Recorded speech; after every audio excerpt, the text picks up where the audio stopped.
Among many things, Dungeons & Dragons is a game about stories. And the stories that people are able to tell at their tables are told through the characters that they play. So an incredibly important part of playing D&D is to create compelling characters that the story can follow. And I think that there isn't a class in the game more compelling than Warlock.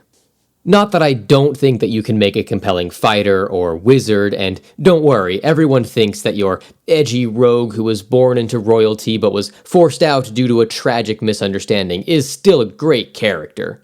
But what I hope to demonstrate is that the simple act of creating a warlock walks you through the beginning steps of creating a compelling, well-thought-out character without you even realizing it in a way that the other classes just don't.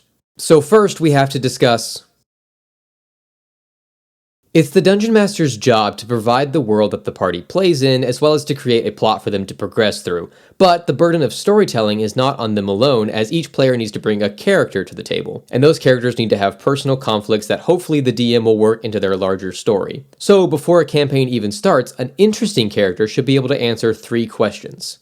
Who are they? What do they want? And what are they willing to do to get what they want? The first one should be easy. Where are they from? What species are they? What was their job before they were an adventurer? Easy backstory stuff. However, there must be a reason why they are off on an adventure, otherwise you would have no reason to play them in a game about adventuring. So when you can answer what it is they actually want to achieve, suddenly your character belongs to the story and can be an active participant in it as they seek solutions to their problems and complete their goals. And we ask ourselves the final question, what are they willing to do to get what they want, in order to discover more about the personality of our characters. If their goal, or what they want, is to protect others, that's great. Very noble of you, Paladin Main. But when you question that further and find out that they are willing to sacrifice their own well-being to accomplish this goal, now not only are they a selfless hero, but you can explore the inner mind of someone who might only value themselves through what they can provide for others. And I find that just a little bit more interesting. Now, you can use these basic questions to create a character of any class. Congratulations, you can take all that advice with you for free. I'll even wrap it up in a nice ribbon for you.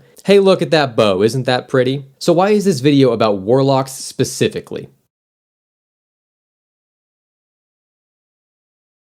If by some miracle, or YouTube's autoplay algorithm, same difference, you have made it this far into this video without knowing what a warlock in D&D is, or you just need a refresher course, let me break it down. A warlock is a person who has entered into a deal or an arrangement with an entity of great magical significance in order to gain magical powers themselves. The details of this pact are up to the player and their DM, and the entity that is providing the power is determined by their chosen subclass, with the classic example being to sell your soul to a devil in exchange for Eldritch Blast. So we all know what a warlock is, but what is so special about them in the context of creating engaging and interesting characters is that every choice that you make during the creation process is practically a step-by-step guide of my beginning 3 questions. From the moment you decide you want to play a warlock, you have to ask yourself who your warlock is as a person. And you can begin where any character begins, with their personality and core attributes that define them as a person.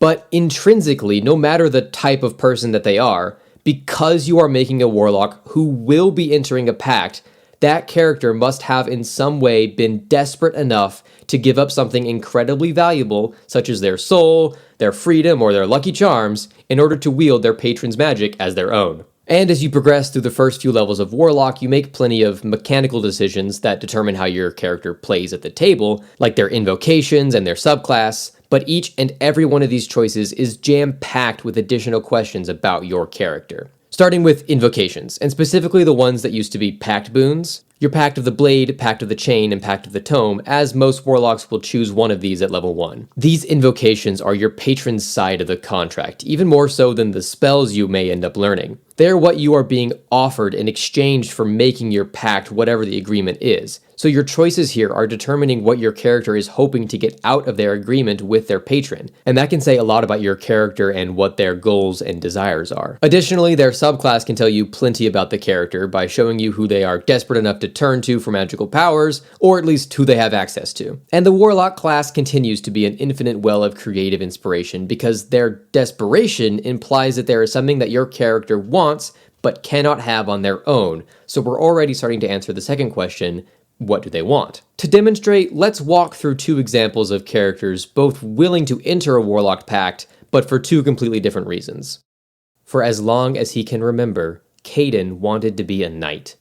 And despite not being as strong as the other kids, or as fast as the other kids, or as smart as the other kids, his fierce determination and ruthless ambition has landed him at an academy for young soldiers. But as the years go on, his tenacity alone cannot overcome his physical shortcomings. So, faced with expulsion, Caden is met by a mysterious, diabolic being that offers him the speed, strength, and cunning he needs to graduate to full knighthood. A deal Caden hungrily accepts. Caden's personality, or the who they are, is ambitious and prideful, and then when put in a situation that pushes those traits to an extreme, we get a warlock. But a warlock pact doesn't always have to be made for personal gain. Let's see another example. Marf spends their day tending to the fields that fed their family for generations before them, and have continued to feed the family that they have built with their partner and their 3 orc children. But a terrible pestilence has taken root in their ancestral valley, and their field has withered away, forcing the family into starvation. In a final, desperate attempt to save their loved ones, they leave a prayer and an offering of their last living stock of grain at an abandoned Fey statue said to have once been built in honor of a great fairy who protected the land. Hearing their desperation for the first time in centuries, the Great Fairy offers Marf a deal to take up her magics as their own and eliminate the source of this pestilence and reclaim the lands for the Fae.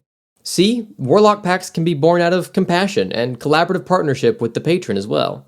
So these two characters are not only opposites in their reasoning for entering a warlock agreement, but they also answer the question of what do they want in different and interesting ways. Because of the situation that we came up with to explain why we're playing a warlock, we know that Marf's want is to purge the source of disease from their home. You can bring that to any DM and they can come up with a gross pestilence demon to slay along the course of an adventure. Now, Caden's story tells us more about his personality and what motivates him. So the answer to what he wants is a little bit more of a nebulous goal of glory. Both of these work as platforms to jump off of into deeper character journeys in their own ways.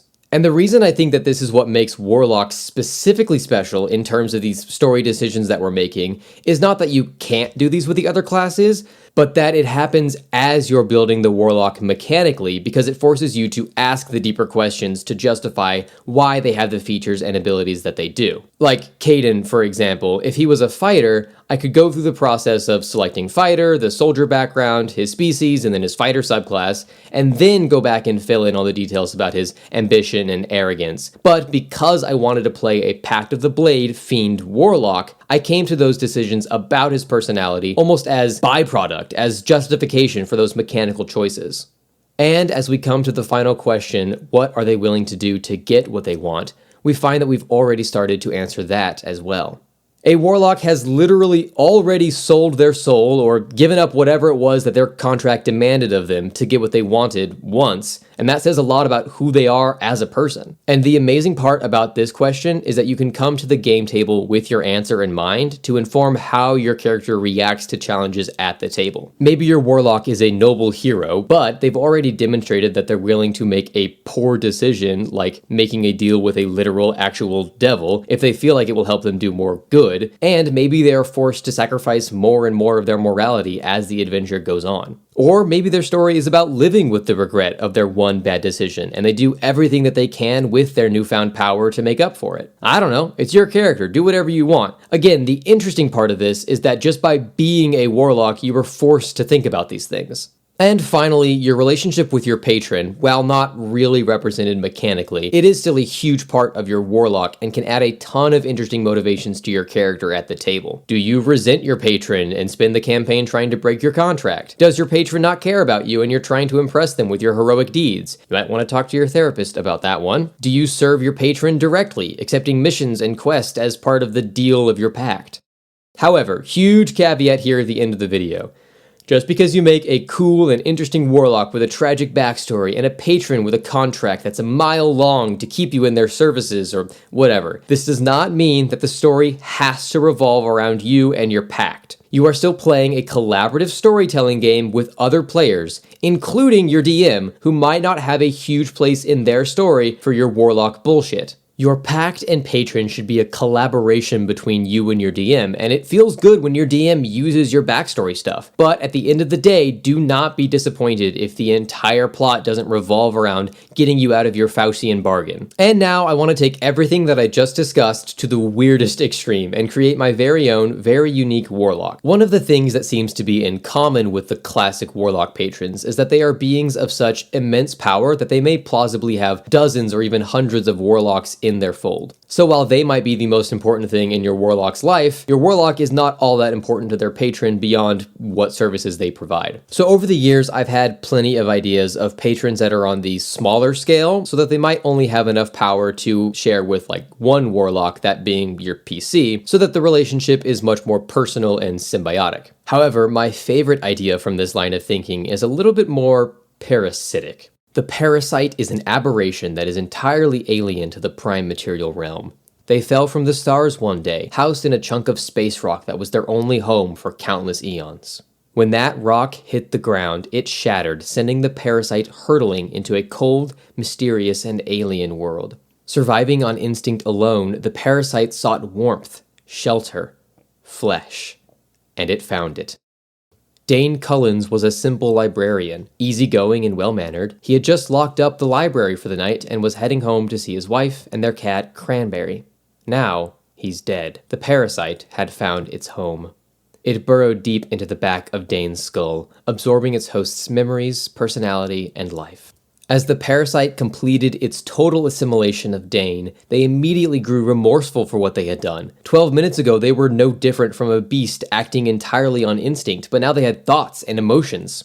Thoughts of a wife who had lost a husband, and emotions of fear that someone would discover what they had done here, and the understanding that this world was not where they belonged.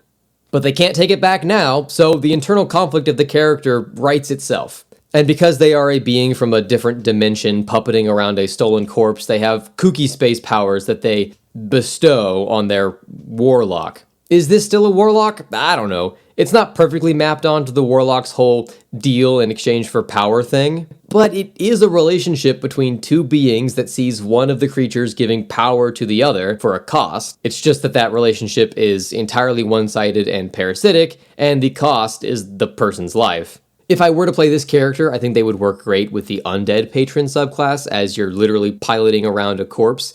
But the Great Old One also works because the patron is from, like, the far realms. And if you want to take this idea and run with it on your own, please do. What if the parasite doesn't kill the host, they just enter their brain and communicate telepathically so you can still have the whole patron-patronee relationship? What if the parasite didn't kill for their new body, but found someone recently deceased, so it's a little bit more ethical in the bug's mind? What does this aberration look like? Is it internal like a mind flayer parasite, or is it a giant alien scarab fused to the back of a person's skull and needs to be covered at all times? But whatever the case is, the interesting hooks are clearly there.